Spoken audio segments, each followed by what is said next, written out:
And yeah, I was on food stamps. I was on everything I could probably sign up for. But in my mind, when I did sign up for it, I said, I'm not staying on this stuff forever. I'm going to be able to pay my own way. I'm not going to be up here on government assistance. I want to be able to donate to my community. I want to be able to help the youth, XYZ. This is just a stepping stone. Yeah. Your circumstances do not define you. Never. It's all in the mindset. Get your water and get you some wine. I should have had some wine. With exposure, execution, and consistency, there is nothing you can't do. Just keep planting. Hey y'all, thank you so much for tuning in to another episode on the Responsible Homegirl podcast. I am Kiani, the Responsible Homegirl, and this is a space that I have created so young adults can become financially responsible and wealth conscious. So the way that I do that is by 1, sharing financial education, and then 2, interviewing amazing entrepreneurs who are building their wealth through business. So if y'all have been rocking with me for a little while, y'all know that I started a series called Think Like a Mogul. And Think Like a Mogul is basically where I interview entrepreneurs who are either from South Carolina or live South Carolina, because I want to expose the greatness that we have in our own backyard. It is so easy for us to glamorize what people have going on other places. Definitely. But we have dope people doing great things in the trenches here in South Carolina. So I'm exposing them. And today we're going to hear from somebody who has a great story. And not only are we going to talk about like all of her business accolades, but we're just going to get into her mindset and how she really thinks like a mogul. Okay. So welcome to the podcast, Xavier. Thank you. So how are you feeling today? Feeling great. I mean, it's raining, but who cares? Because I'm alive, I'm well. Period. I'm glad to be here. Exactly. So, Xavier, on the podcast, I always start off each episode with asking everyone, can you tell me an irresponsible financial decision that you've ever made? Definitely. So, one good thing about the industry that I'm in is it's based on your credit. So I like to tell everyone I do not judge about credit, because my credit score started out at a 423. Wow. So it was good in college, and then we had a bump in the road. My mom lost her job and rent had to get paid. So we did cash advances on my credit card to keep the bills paid. Yeah. So it was irresponsible for my credit, but it was something that we had to do to survive. So, because of course we're in a world of survival of the fittest, had to have a roof over our head. I had just found out I was pregnant. Wow. There was no way I was going to be pregnant, barefoot, and homeless all at the same time. So, yeah, that was irresponsible, but it was a sacrifice that I had to make for my family. Yeah, and I love that you shared that, because, well, let me tell you the reason why I always ask that. So, you know, I have a brand called The Responsible Homegirl, but I didn't just arrive here. Like, I made plenty of dumb money mistakes, plenty of bad decisions. And I want people listening to know that even if they make bad decisions or poor financial decisions, it doesn't matter. Like, they can still move forward and learn from it. Like, that's just literally a block in the road. That's the growth. Right. And you can actually share your testimony as to how you got there to prevent somebody else or to help somebody get where you are. Right. And from your story, it's not like you had your credit card and you was out buying bags, buying designer and all type of stuff. Like, you literally had to do what you had to do. Yep, and that's a decision some people have to make. You know, lights, are you going to do lights or are you going to do gas? You have to pick which one is going to be the battle for the day. Right. So thank you for sharing that. No problem. Before we get into today's episode, let me put you on Kikoff. You know I always preach that credit can get you what cash can't. So I want you to listen really closely as I explain how Kikoff works and how you can use it to improve your credit score. So when you sign up for Kikoff, you pay $2 a month, and they are reporting that to the 3 major credit bureaus. One of the main things that I like is that you automatically get access to a $500 line of credit without them even pulling your credit. So make sure you take advantage of everything that they're offering you. There are no interest, no fees, none of that stuff. So check out Kikoff and use my link below. Now, moving into the podcast, can you tell my community who you are, how did you grow up, and what kind of shaped you into being this entrepreneur that you are today? So my name is Xavier Sams. I was born and raised here in Florence, and I'm a proud graduate of Wilson High School. Yes, You must know that. I never know, like, a lot of people who rep their high school. Like, y'all pride is through the roof. Okay, you better believe it because we are well established. We got chapters all over the U.S. Come on, chapters. We have our own license tag for the state of South Carolina that can go on the back of your vehicle. So, yeah. This is not a college campus. Well, it's not, but, you know, we do rep. We rep for our high school. Okay, so you graduated from Wilson. Graduated from Wilson, went to Francis Marion University, which is also located here. Mm-hmm. Then I went on to get my master's degree in counseling. Thus, I started working at the unemployment office, and I ran into some amazing individuals there. Mm-hmm. I started working there in 2008. All walks of life was coming through. You had doctors who were losing their jobs. You had attorneys losing their jobs. Everything. And it was an eye-opener to me because they had these type of problems. Like, I had someone who was an attorney, and they were literally one house payment away from going into foreclosure.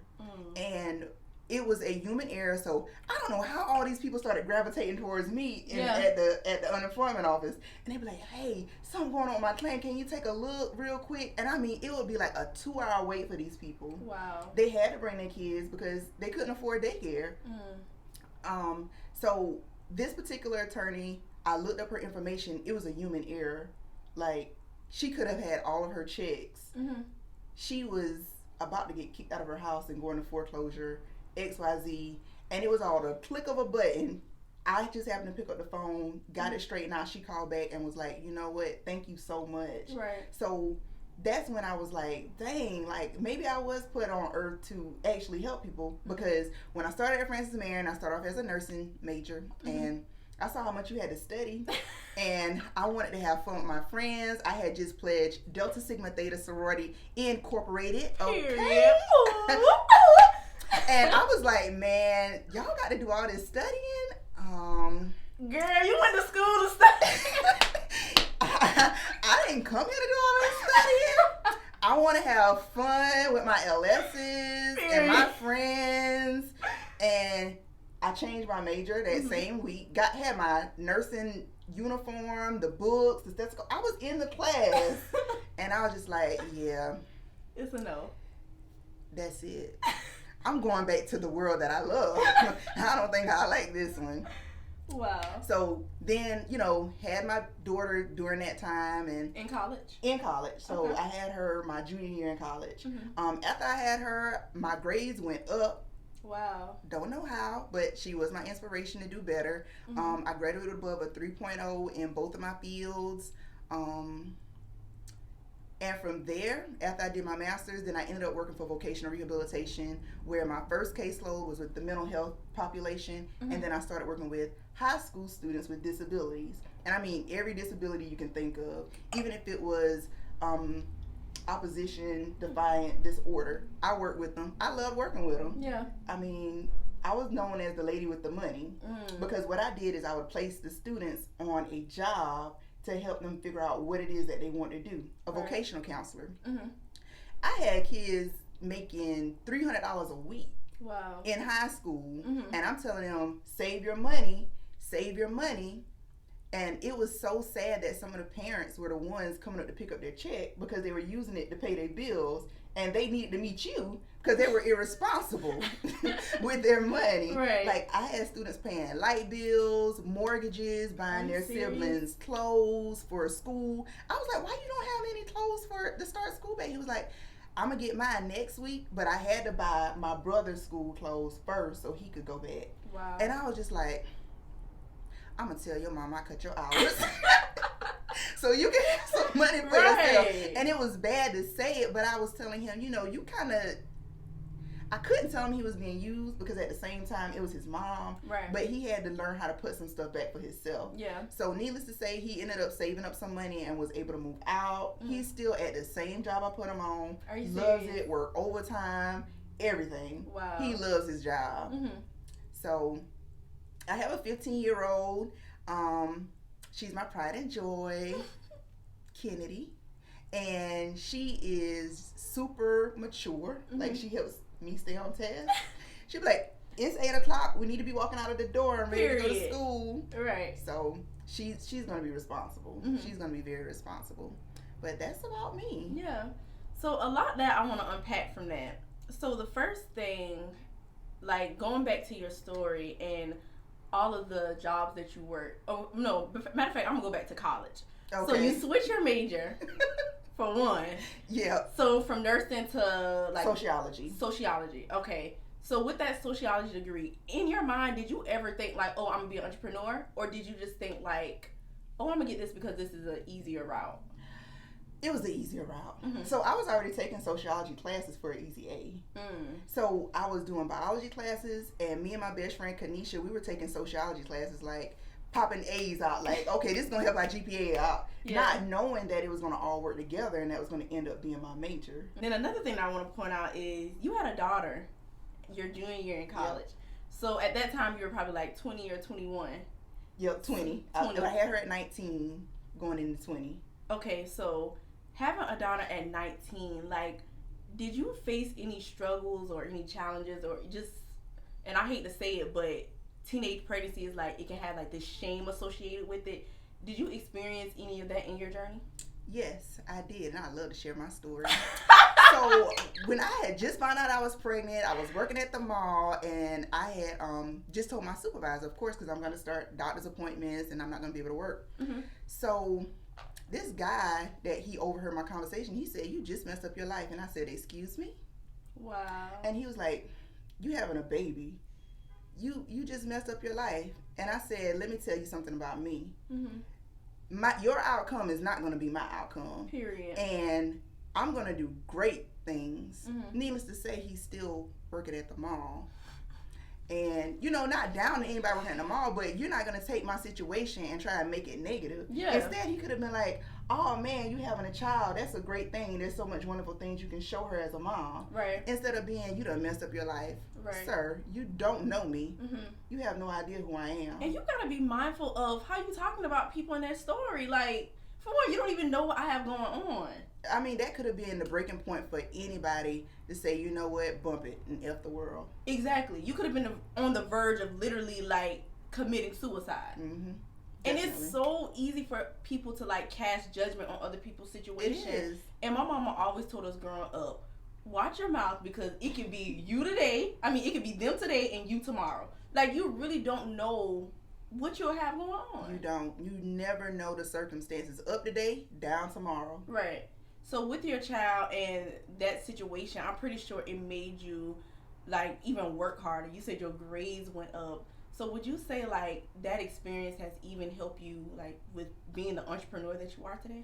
It is. And another reason why is because I needed money. Mm-hmm. So in order to get more scholarships and a bigger change check, I needed higher grades. Yeah. So I'm buying diapers, paying out of pocket for daycare, gas, car insurance, all that stuff. As a college student. As a college student. And Christmas is coming up, birthdays coming up, and that's just, it pulled the grind out of me. Mm-hmm. Now, never did I think in my head I'd be an entrepreneur, because honestly, I never saw myself as an entrepreneur. Really? I always saw myself as this worker bee. I'm going to work myself up the chain and XYZ. But my boyfriend actually was the one that showed me you can make money and be more productive working for yourself. Wow. And because when I met him, he was like, "Man, why don't you just leave your job?" And I'm like, "I'm not leaving my job. First of all, why would I do that?" Right. Because I'm not one that ever want to depend on a man. Anyway, I want to have my own. Mm-hmm. But as time progressed and I did get into real estate, I was like, you know what? I can leave this job. Yeah. Now I had to make a plan to exit. Yeah. My exit strategy. Because I was not about to leave my job broke. Period. Mm-mm. Which a lot of people do, and they're just unprepared, and they don't know, like, the ups and downs that come with business. So we didn't even tell my people what you do. Oh, I didn't. Can you tell them, please? Okay, so I'm a realtor here in Florence. Not just a realtor. Stop it. I'm a realtor, and I'm licensed in North Carolina and South Carolina, and I do love what I do. So you can be a realtor, and you are licensed in that state, and you can work across the state. But what they don't tell you is that being affiliated with the different MLSs in the areas where you want to work, it makes a difference. So I'm affiliated with Myrtle Beach, Sumter, Columbia, Charlotte, and here in Florence. Mm-hmm. So with you being in real estate, how did you get that interest? Because you said like, oh, I was just a worker bee. Well, little known fact, my grandmother, she actually worked cleaning up homes. Mm-hmm. So I actually was raised by my grandmother. And during the summertime, I had to go with her when she cleaned homes. Mm-hmm. So I wasn't the type to, jump in and help clean, but I would sit there. So you was just there? I was just there. Taking up space. Yeah, I was playing in the pool, playing with the dog. Actually, one of the mothers introduced me when Cookies and Cream came out, that candy, the Hershey Cookies and Cream. Mm-hmm. They would always buy me a pack when I came over because I was going to first of all eat all of them. And I wanted it, and that'd be the first thing I asked, hey, where are those Cookies and Cream? Oh my God. That candy. So, but little did I know that so I talked about the mother, her son actually owned and operated one of the oldest boutique companies here in Florence as a broker. So he was one of the brokers there. Mm-hmm. And I never realized that I was always surrounded by real estate until I got into it. And I was like, wait, this is exactly what he was doing. Yeah. So it's called Griggs Floyd Grantham, and Griggs, for Jim Griggs, is the person that I looked up to, because while I was at that house, I'm looking at his house like, dog, this is nice. Yeah. I could be living here. Yeah. They having parties and stuff, and I'm like, God, this is nice. And you was a little girl at and this I'm point. a little girl, and I'm like, when I get older, I want to be able to work and have a good job where I only have to work one job, and I'm making a lot of money. Wow. So I always knew I wanted to make a lot of money. Mm-hmm. I just didn't know how I was going to get it. Yeah. And I want people to understand, like, there is nothing wrong with wanting to make a lot of money. No. I feel like more good people need to be rich. Yep. Period. Definitely. A lot of people, they kind of look down on people for wanting to make a lot of money, and I just be like, why? I mean, the hard work is there. Exactly. People who are rich, and I'm not talking about inheritance. I'm talking about people who work and are rich. They don't sleep. Mm. They're always working and thinking of the next big thing that they can do. Mm-hmm. Yeah. So with you seeing as a little girl or being around this real estate, like on your job, when did you say, oh, I'm going to get my real estate license? Talk to me about like starting your journey. So in 2008, when I graduated from Francis Marion, this is when I'm like, I'm about to graduate. Mm-hmm. What else am I going to do with myself? Like, I'm trying to figure out, I got a degree in sociology. Do I want a degree in sociology? Do I want to go back to school? Where am I going to find a job? What's going to happen? What's the next step? All the questions that you have as a graduate. What's next? Mm-hmm. So I was like, I could do real estate. Mm. But the reality was I couldn't do real estate in 2008. That was when the market crashed. Yeah. And so it was always something that was in the back of my mind that I packed up and locked away, and I was like, I want to do it. And I kept saying, I want to do it. My boyfriend got tired of me saying, I want to do it. Next thing I know, class was paid for, and I started. And he paid for it. And I was like, so I'm really about to do this. I'm about to start the class. I mean, he paid for it the same day. Mm-hmm. And I started the class the same day. Are you serious? Yeah. Talk about having the right people in your corner. It's amazing. Yeah. So you got to have a good support team, especially being an entrepreneur. You work 24/7. You may not have days off. It looks easy. Yeah, you get to make your own hours, but every hour that you're off, you're not working. You're not making any money. Right. And that is it. Mm-hmm. Yeah. So when you started your journey, it was 2008. Did you start in 2008? Oh, 2018 is when I took the class. Oh, so 10 years later. Wow, Xavier. 10 years later. 10 years later. Yep. And you had to see it in your mind since 2008. 2008. That is crazy to me. And it's almost like it happened at the right time. It had to be the right people, the right time, the right circumstance, and everything. Yeah. So now fast forward to 2018. You get into real estate. Is it easy for you? No. It's not. Real estate really is a male-dominant industry. Mm-hmm. So me being a young black female, it's almost like, who is this little girl coming up in here with all these ideas? And I mean, I was super excited and very bubbly, and I'm still bubbly. Yeah. Because nobody's not gonna take my that away from me. And, you know, I definitely pray that nothing never happens where that side of me goes away. Right. But I have all these ideas and I'm sharing it with them and XYZ. As a woman in a male dominant field, it's not easy. Like, I actually got discriminated against when I was trying to get my office space. Wow. So it's not easy. In 2022? In 2022. Wow. Yeah. That's crazy. It don't matter who you are. Discrimination will find you. And I feel like sometimes, like, if somebody were to look at you right now, like, just on your social media, like Facebook, Instagram, they may think, like, it's easy because of what they see today. But like you just said, it wasn't easy. It's not. So can you talk about some of the challenges you experienced in the beginning and kind of, like, how you overcame them? So in our industry, a lot of people like to see it as competition. I'm more of a collaborate type person. Right. So how can we collaborate and work together to move us both forward? Right. Versus there are some people who are greedy and like, whatever it is that you're doing, I'm going to keep it to myself and I'm not going to tell. But I'm not like that. Yeah. I would definitely tell you what you need to do. You got to put in the work. Exactly. I can't put it in for you. I can't want something for you more than you want it for yourself. Because it's not going to work. Because I cannot do the work for you because I'm busy doing the work for myself. Period. There are so many women who are out here sleeping on themselves and not doing what it is that they know that they need to do. I used to be one of those girls.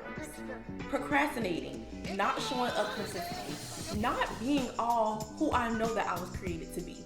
This is exactly why I created my 6-month dateless planner called the For Executors Only Planner.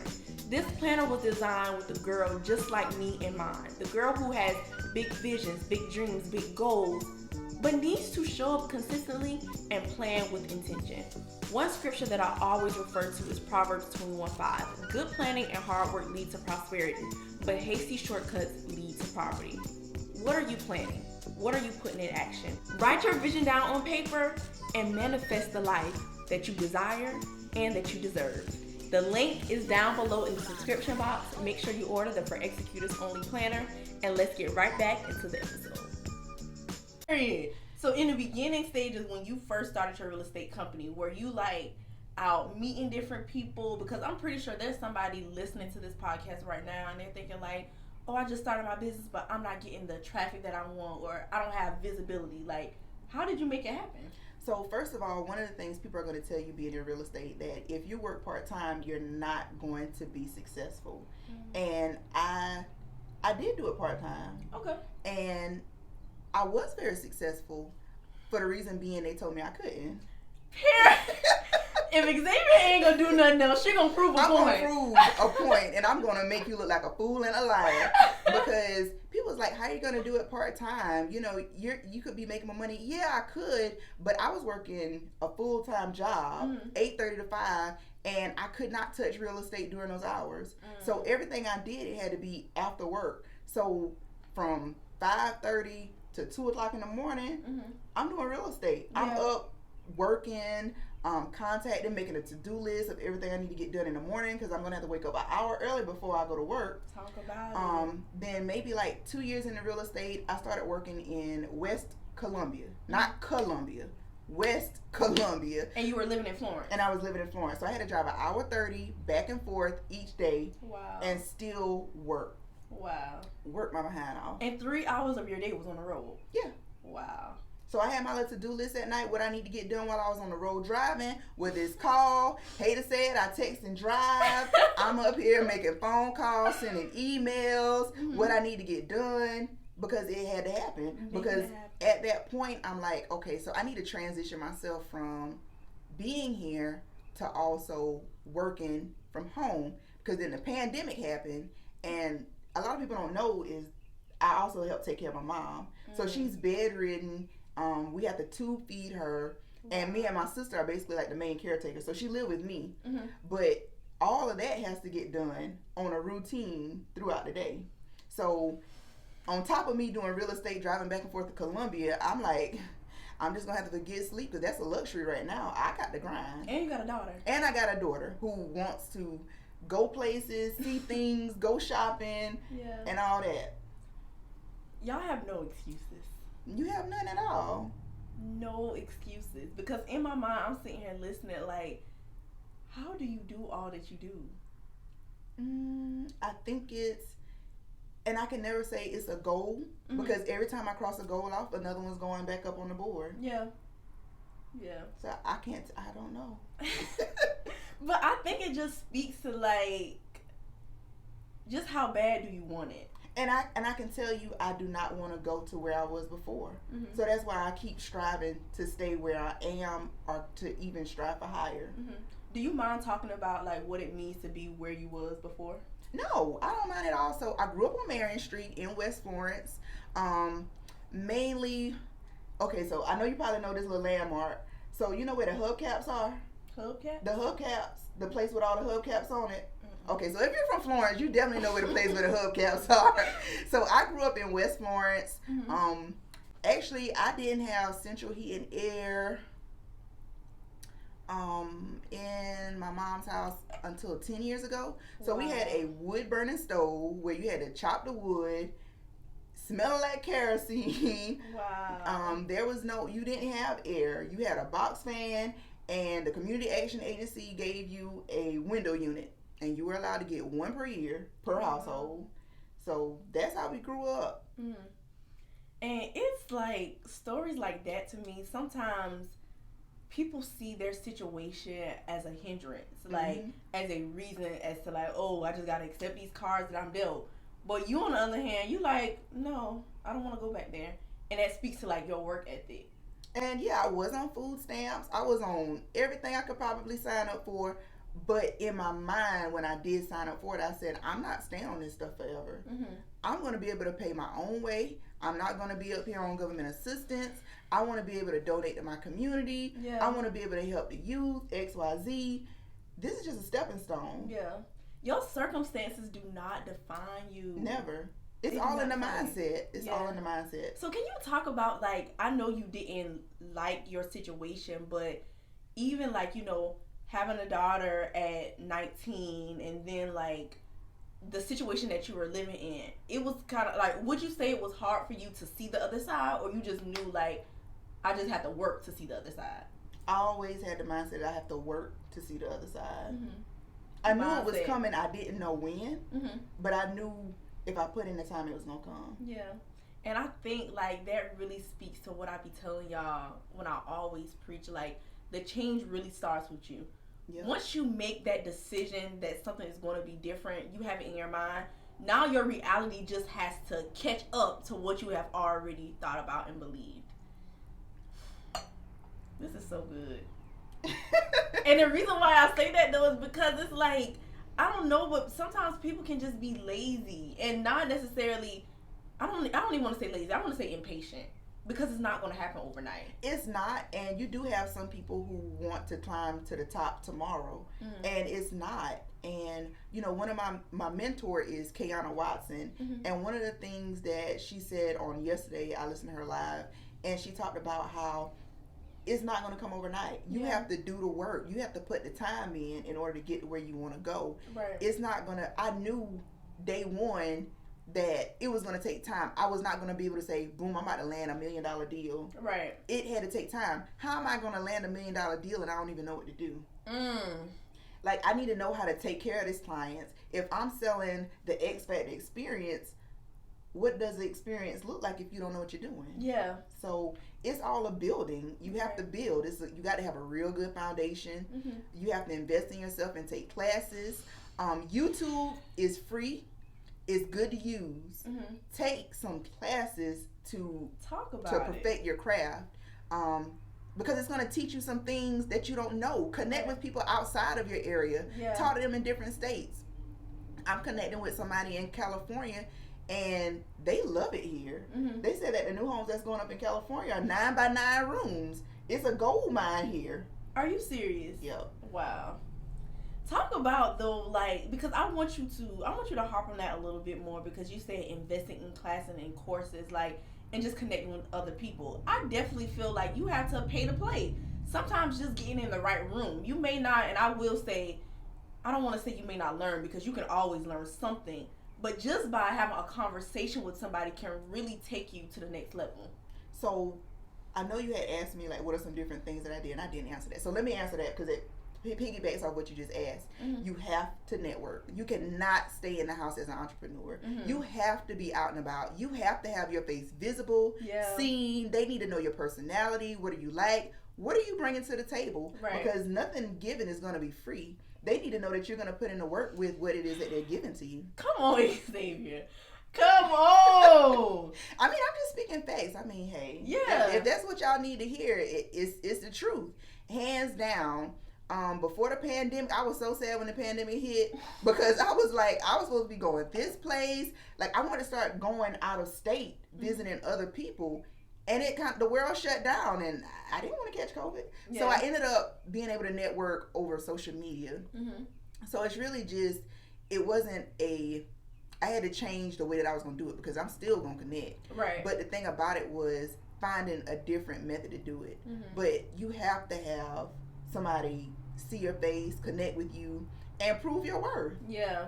And you really have to make people a believer because we live in a day and age where entrepreneurship is just the it thing. It's so easy to start a business. Anybody can start a business. But you need to be taking steps in the beginning of your business so you can play the long game. Like, how sustainable are you being? And I'm telling you, it's all about relationships. That's what I'm seeing. It is. It's really all about relationships. And it's not about what you know. Well, it is about what you know. But you also have to add in who you know. Yeah. You have to add in both of those. Right, absolutely. So, Xavier, you talked to me about starting real estate, growing real estate. Right.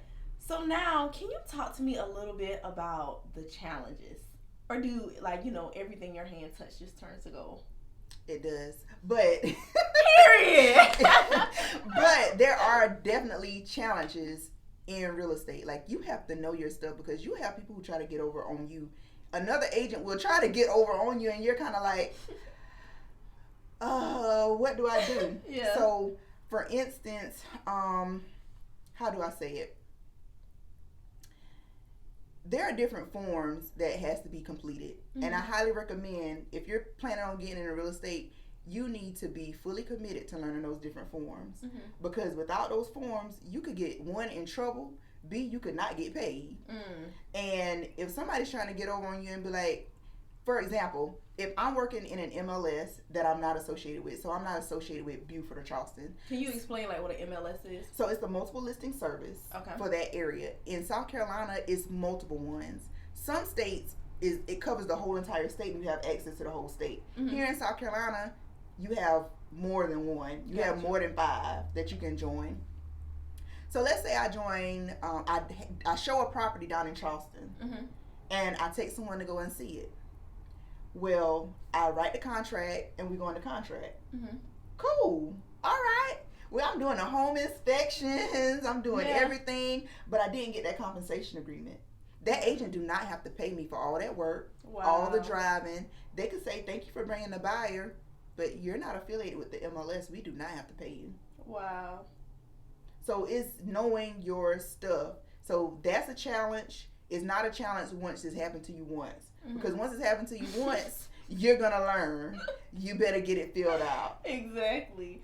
So I've heard a lot of realtors say, going to real estate school, it teaches you, basically the books, but not how to sell real estate. So can you talk to me about, your beginning stages? Did you have mentors, and how do you feel about mentorship? So the company that I went to when I first started out, they were really good. They were really hands-on. I could call with a question at 9 o'clock at night. They'd be like, just come on over and I'll walk you through it. Yeah. That it was family oriented. You do have a lot of people who feel like going to boutique companies, you're not going to get, they're looking at more of the money instead of the learning experience. So it's kind of, you need that foundation to know your stuff. Without knowing your stuff, you're not gonna make no money. You're not gonna make any money. I hate to say it, gonna really, really figure out that you should have went to somebody who really helped you, who was gonna treat you like family and invite you in at 9 o'clock at night to help you learn how to do a form or what you need to do to get something corrected. Right. But I took that sacrifice. One, I knew it was gonna be a really good company. I hated when I was transitioning over to leave them. The opportunity with the company that I have now, I have more technology, I have different things that I could do, different streams of income within the company that will allow me to leave a legacy for my daughter. Gotcha. So from that, like you said, the money aspect, because I feel like sometimes a lot of people, they can start things for money, but not really understanding like what's the sacrifice behind it. The sacrifice, right? And what you got to learn before you even start seeing dollars and cents. Right. So, like, in your experience, like, what has made you the realtor that you are? Because it's a lot of real estate agents. It's a lot of realtors. And growing every day. But not everybody is successful. And not everybody is profitable. So, why that's why are you smirking? I'm not smirking. But I'm just saying, like, what makes a successful realtor? Because, I mean, it's like a gang of y'all out here. It's a whole gang. I mean, it's like, pick which gang you want to run with. So which maybe clique. people miss that beginning piece that you're talking about, and like we can provide like some guidance to somebody that's listening. Genuinely, a lot of people get into it for the money. Right. They don't get in it for the love of helping people. And that's a problem. Yeah. Because if you want to maintain a relationship with people who are going to send you referrals, you got to have a good relationship with them. You have to make sure you're doing it for the right reasons. You have to so it's a mixture of everything. You have to make sure you're taking the right trainings to cultivate your craft. So, I mean, I don't know what to say to them. I mean, if they have any questions, I'd be more than happy to try and guide. And see, that's another thing, because I was a vocational counselor. So knowing a job and doing different stuff to help me get to the next level, that was part of my job and my skill set. Everything that happened didn't just fall in my lap. Ooh, everything that happened, it was all lined up for me. Yeah. I just didn't know that what the universe was lining me up for. Right. I had no idea that I was going to end up being in real estate and doing this. Because you didn't even want to be an entrepreneur. I did not. No. I was going to get my stable check, work my 9 to 5, get paid on the 1st and the 15th, or the 16th and the 30th. I was going to be a state employee. I was going to work for them. They were going to give me some money, but when they started telling me I was going to have to work more hours and not get a raise, the light bulb went off. Like, I could be working for myself, making more money, and it would reflect the amount of hours that I put into myself. Yeah. And even more years later. So when you were making that transition, I know we kind of going back, but did it take some mindset shifts for you? Because, you know, working a 9 to 5, somebody is telling you what to do at all times. You have your list of what to do. Entrepreneurship, and especially when you start, it may be like a one-woman show. You're doing everything. Yeah. So did anything mentally have to change for you? Especially as far as work ethic. I did have my little diva moments. And I'm like, who do they think they talking to? But in the end, they helped me where I was. So being able to multitask, being able to carry a caseload, and I really call being a realtor, you have to juggle multiple caseloads. You have to work with people who do not have the credit, people who are pre-approved, people who are shopping, people who have already closed. Those are different caseloads that you're working with. Yeah. You have to be able to manage that. So working at my job, we had goals to meet, and we had multiple caseloads that I had to work. I had to work with different people with different goals. Yeah. And what am I doing with real estate? Working with different people with different goals. Yeah. And the end is meeting your target goal. Okay, so how many people do you want to assist per year? What is it that they're looking for? How can you better help them? What tools can you help them find? Right. It was the same thing I was doing at the job. It's just in a different field. It was all working together, and I had no idea. Yeah. And I want y'all to listen to this and listen to this closely, because it's this chapter in Rich Dad Poor Dad where they say work to learn, don't work for money. And I strongly believe that any job that you work, especially if you're an entrepreneur, you need to be working to learn and seeing how those skills can basically transfer over to your business. And you literally just talked about it. Yep. Everything works together. Anything that somebody give to you, let's take the job for instance. The things that they were telling me to do, I did it. I may have not wanted to, but I took it as, once I learn it, you can't take it away from me. Right. That's it. It's in my brain forever. Yeah. So I say that to say this. Everything that you're learning now is definitely can be used in your future. Absolutely. And don't take it for granted. You quick to say no, that's not something that you want to do. You don't know how it's going to help you in the long run. Talk about it. And it just may be preparing you for something that you don't even know yet. Definitely. Yeah. So talk to me about going full time. How did you feel when that happened? I was scared. I was nervous. And I really had to do it because my mother, she was in adult daycare before COVID hit. But now we were kind of like, we don't want to put her, we didn't want to make her go back. Gotcha. Because that would have put her at risk for potentially catching COVID. Right. And so I was nervous and I was scared, but I was like, I got to do this for me and my family. There's no way I cannot not do it. Like, I have to be in town. I can't be on the road. She has to get fed at a certain time. She has to be changed at a certain time. And there's no way I can do both. Right. So preparing for it, I was nervous. I was scared. But in the back of my mind, I was like, it is what it is. I'm going to do it. Right. That's it. So were you scared because you didn't want to lose your stability with your 9 to 5? Yeah, I didn't want to lose stability. I knew it was a check coming in constantly. Regardless whether I sold or not, or whether if I'm going from desk to desk just talking to everybody, or whether if I'm doing the work. Regardless, you're going to get that check. I'm going to get paid. So it's like, girl, what you going to do? Yeah. So I took the leap, and I'm glad I did. I'm glad I did, because it has shown me so much about myself that I didn't know. I love entrepreneurship. Ooh, yeah. I love it because there's so many different things that you can do.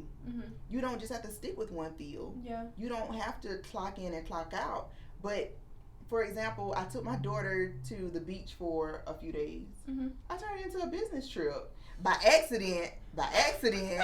Because you can't turn it off. Because you can't turn real estate off. That's something. My mama says that all the time. I be like, dog, I wonder where the neighborhood's at there. Can I get back there? Like, I actually got into a gated community. Really? Yeah, because I'm the type of person who would just walk up and be like, hey, can I get in there? Tell me the secret so I can manifest my future home. That's the thing. Just walking up and just doing it. So I also manage a mansion here in town. In Florence? In Darlington. Okay. Now, how I got it, y'all, it was crazy. So I'm on my way to a final walkthrough, and I'm supposed to be meeting a client there. And I'm always passing by this house, and I'm like, dog, that house is nice. I would love just to see it on the inside. And I would just happen to be driving past this day, and the gates were open.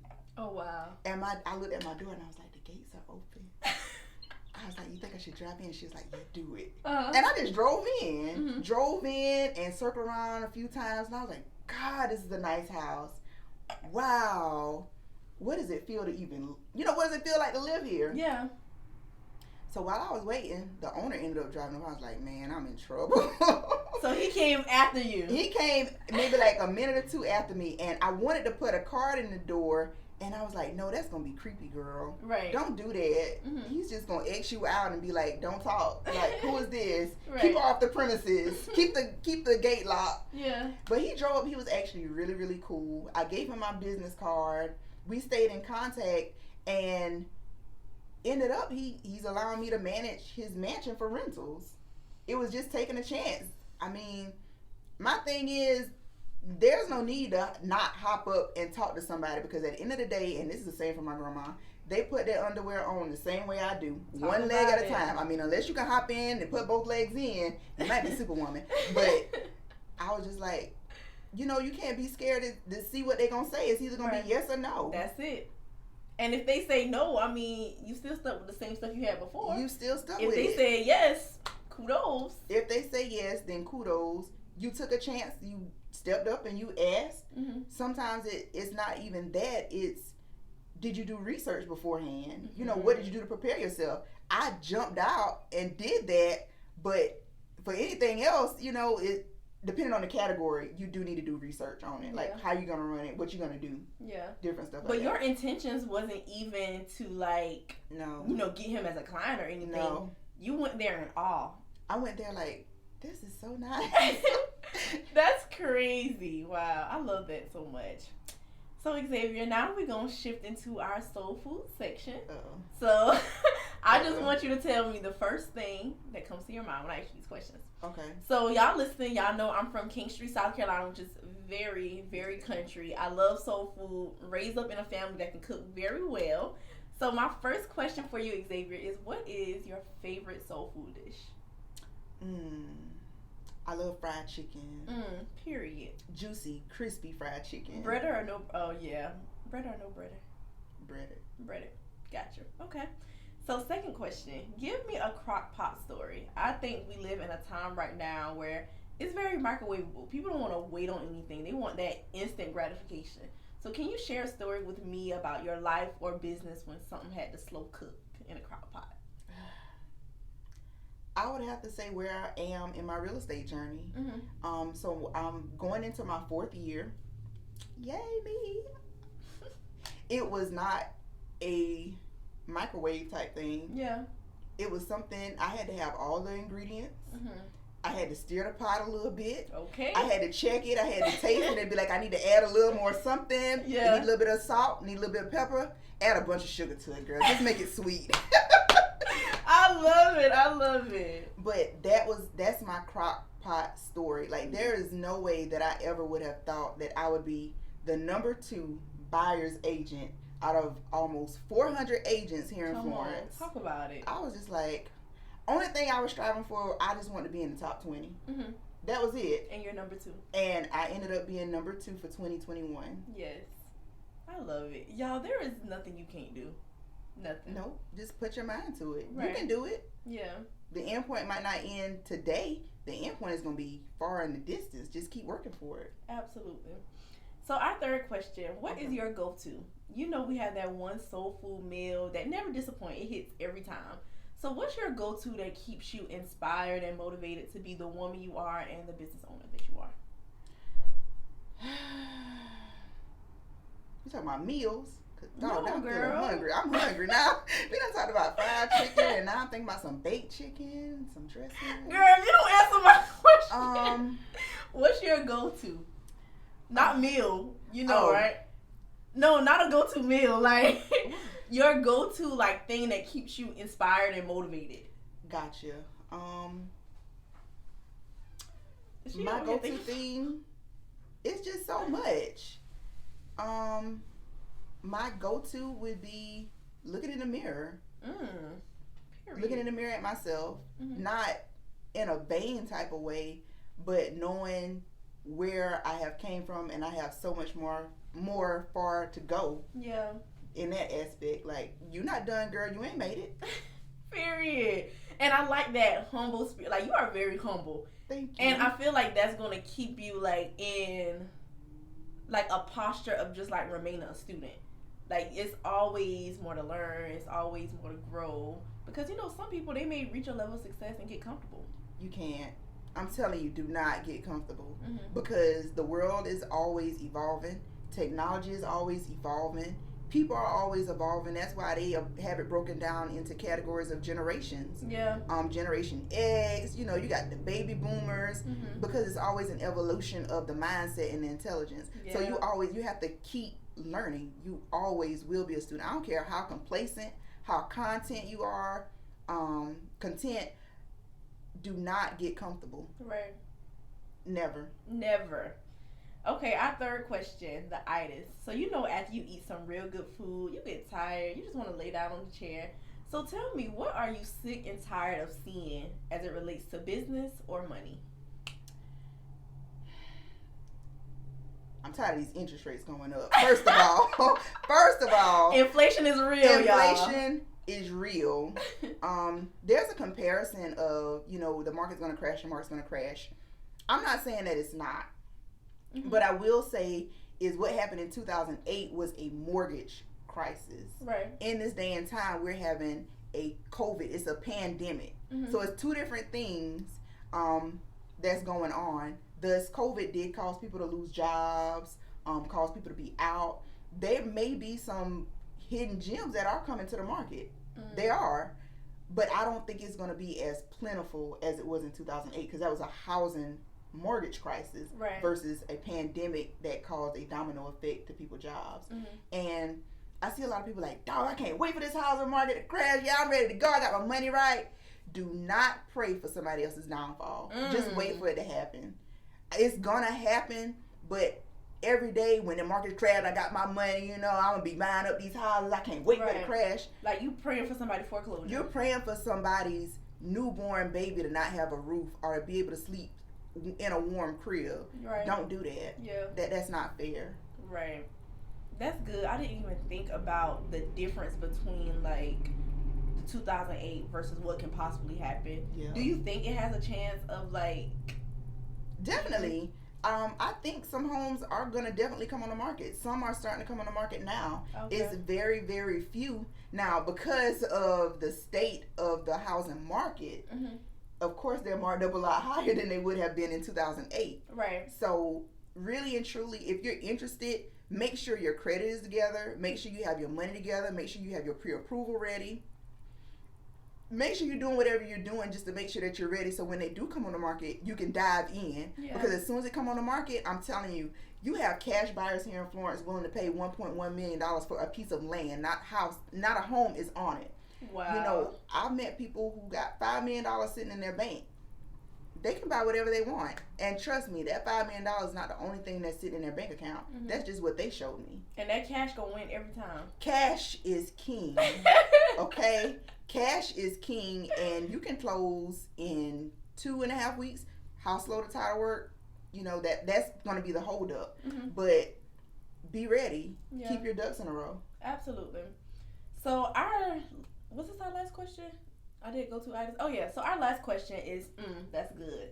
So when you take a bite into some food, if it's good, you gonna say that, that's good. So can you close us out with some words of wisdom to an aspiring or current entrepreneur who may be listening to this episode? Write your goals down. Stick to your goals. Make sure that you're doing whatever it is that you need to do to accomplish it.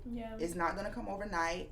Write down all of your ideas, because if you try to keep it in your mind, you may forget. You may be able to come back and visit it, but having everything written down, trust me, there's a power in the pen. Make sure you have a notebook and you write down all your ideas. Keep it beside your bed so when you jump up in the middle of the night, you can write those ideas down. But never give up on yourself. Never let anybody tell you what your future is going to look like, because at the end of the day, you are definitely in control of your destiny. It's all in your mindset. Always think positive. If you got some negative people on your timeline, delete them. You got some people who want you to clap for them but don't clap for you. Delete them. Get rid of all those negative people. Surround yourself with people who's going to support you. Who's not going to be pocket watching you when you're making money, because they're going to be like, she's making all that money, or he's making all that money. He can buy this. He can buy that. He could buy me that stuff too. No.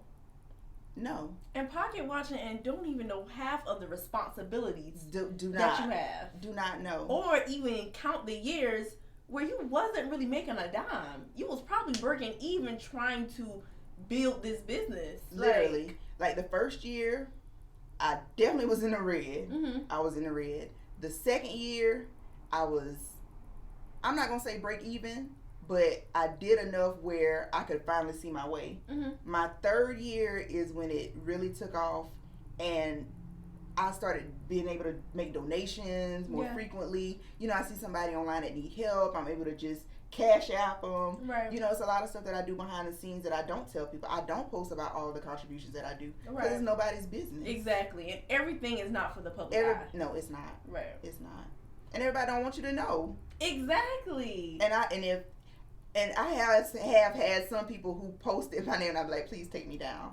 I do not want people to know that I'm always doing all this stuff for people. No. And my thing is, I feel like that speaks to like how genuine you are, because some people, they do stuff just to get clapped. And for people to like see their name in the limelight. But when you actually do something from the kindness of your heart, like God sees that. I don't need y'all to see it. It just is what it is. Definitely. So, Xavier, we couldn't close it out no better than that. Thank you for being on the podcast. Thank you. Can you tell my community where they can find you on Facebook, Instagram? wherever. Yes. So you can visit my website at ihearthomes.live, Live. And you can also follow me on Facebook and IG at ihearthomesflow, FLO, no W on the end. And I'll also put everything in the description box just so y'all can click it, follow her, keep up with her real estate journey, and of course, if you need her, contact her. Yep. So thank y'all so much for tuning into another episode on the Responsible Homegirl podcast. Always remember, with exposure, execution, and consistency, there is absolutely nothing you can't do. That's right. See y'all next time. Bye.